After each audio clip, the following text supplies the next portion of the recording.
अस्सलाम वालेकुम। हर काबिल दस्तअंदाज़ी जुर्म में दर्ज होने वाली एफ़आईआर का एक अलग से रजिस्टर भी मेंटेन किया जाता है, जिस रजिस्टर के अंदर उस एफ़आईआर के दर्ज होने से लेकर फाइनल डिसीजन तक हर तरह की एंट्री जो है डेवलपमेंट के साथ-साथ की जाती है। ये रजिस्टर 24/8 रूल के तहत मेंटेन किया जाता है, सुप्रीडेंट इसको मेंटेन करता है और इसके अंदर जो है अगर हम इसका फॉर्म देखेंगे जो कि हमें इसी चैप्टर के आखिर में 24/8 फॉर्म नंबर 1 मिलता है, जहाँ पर इसका एक अलग से जो है वो सीरियल नंबर है। फिर उसके अंदर जो एंट्री की गई है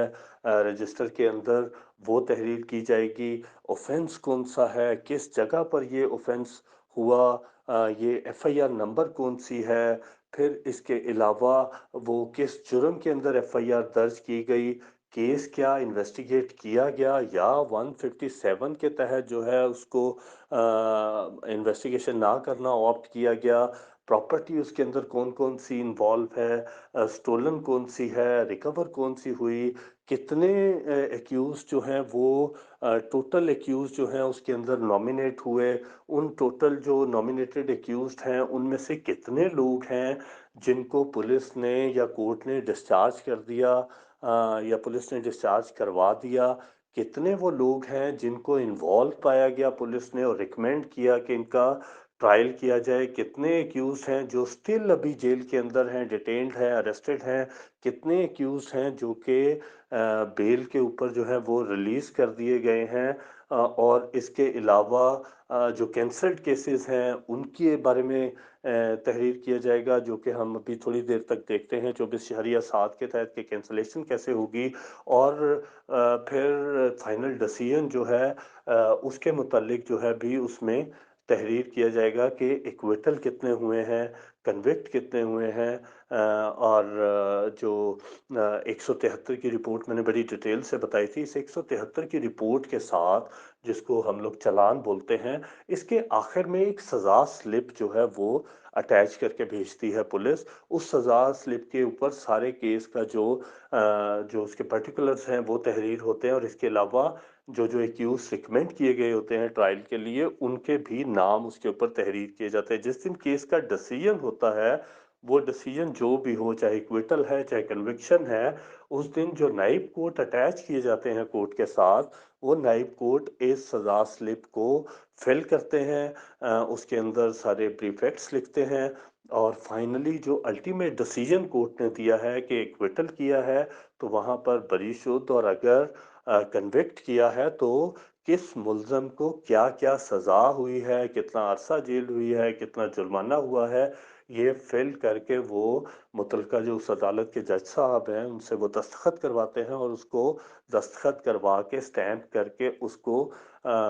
थाने में डिस्पैच कर देते हैं, जहाँ पर उसको देखकर इस रजिस्टर के अंदर एंट्री की जाती है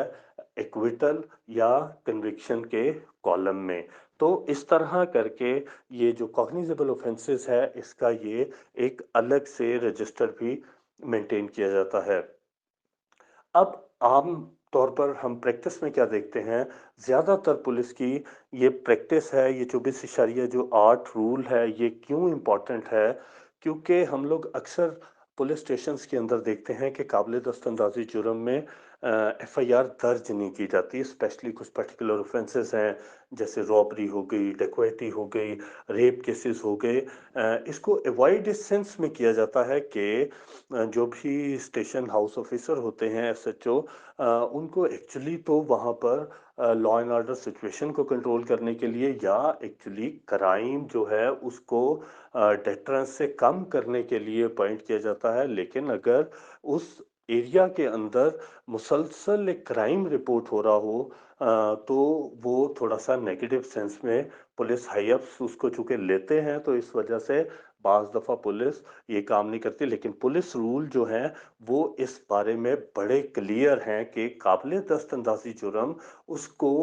दर्ज करना जो है वो पुलिस अंडर स्टैट्यूटरी ऑब्लिगेशन भी है और फिर इन रूल के तहत भी वो पाबंद है, लेकिन 24/8 जो रूल है वो वाज़िया कर रहा है कि जब साल के आखिर में कैलकुलेशन की जाएगी कि इस पुलिस स्टेशन के अंदर कितनी एफआईआर्स हुई। जब ये कैलकुलेशन की जाएगी कि कितने मुकदमात दर्ज हुए, तो यहाँ पर ये वाज़िया तौर पर तहरीर है कि at the time of such calculation जितने केसेस कैंसल कर दिए गए बीइंग फॉल्स और फ्रिवलेस वन, या जो हैं वो दूसरी ग्राउंड्स जो 24/7 के अंदर है जिसको भी हम देखते हैं, तो वो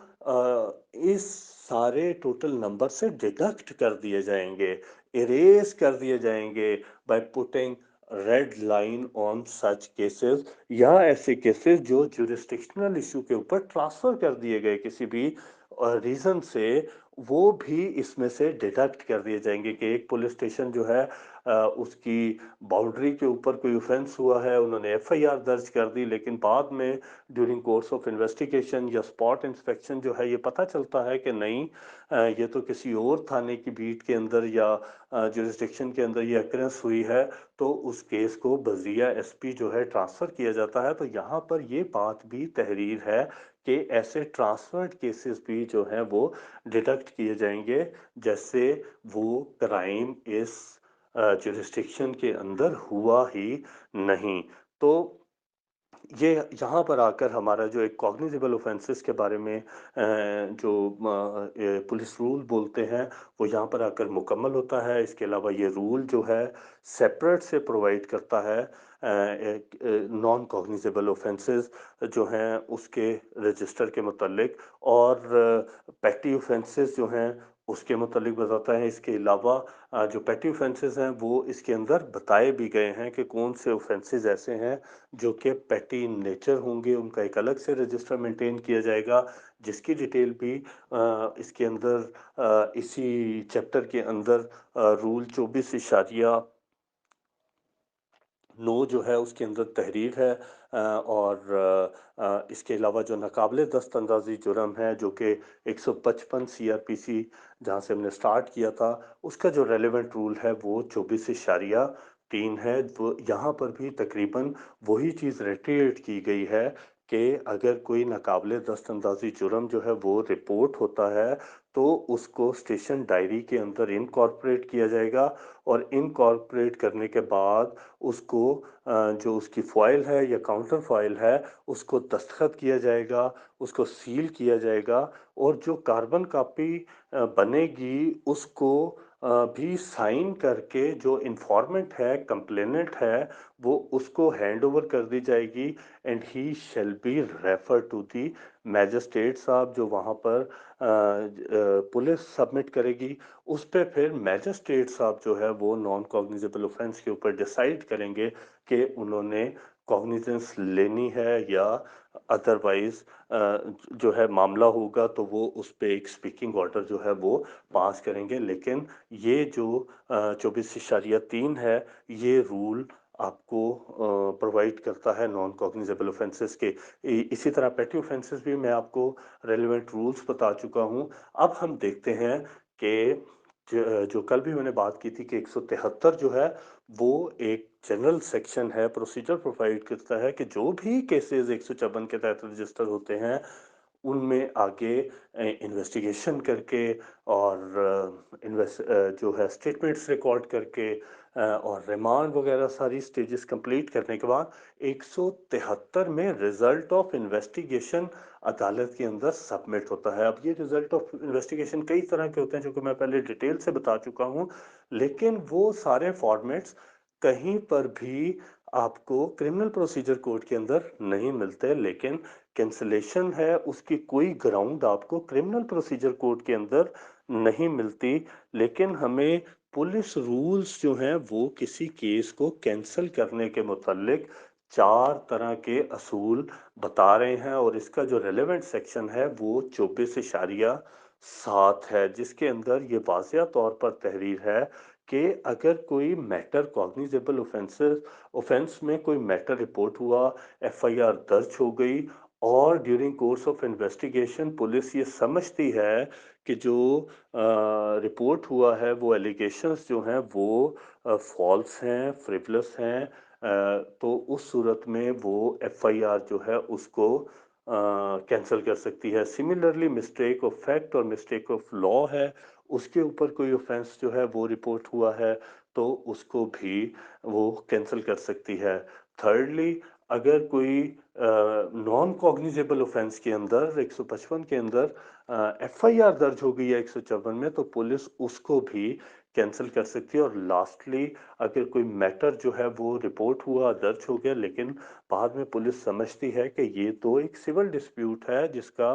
क्रिमिनल ऑफेंस मेड आउट नहीं होता, तो उस सूरत में इन 4 ग्राउंड्स के ऊपर पुलिस जो है वो कैंसलेशन प्रिपेयर कर सकती है और उसको अदालत में सबमिट करेगी। और यही रूल पाबंद करता है कि जब तक उस पे अल्टीमेटली मैजिस्ट्रेट साहब एग्री नहीं करते, तो ये कैंसल नहीं होगी। अगर मैजिस्ट्रेट साहब उससे एग्री कर लेते हैं, तो ये जो ऑर्डर की कॉपी है, ये वापस भेजी जाएगी। और जो मैंने आपको पहले 24/8 का रजिस्टर बताया, उस रजिस्टर के अंदर कैंसल्ड के खाने के अंदर वो तहरीर किया जाएगा, उस पे रेड बॉल पॉइंट से कटिंग कर दी जाएगी। और फाइनली जो है वो 24/8 कहता है कि जिस वक़्त आप एनुअल कैलकुलेशन करेंगे, तो ऐसे तमाम केसेस उनको इस लिस्ट से निकाल देंगे। तो इस तरह आपका ये जो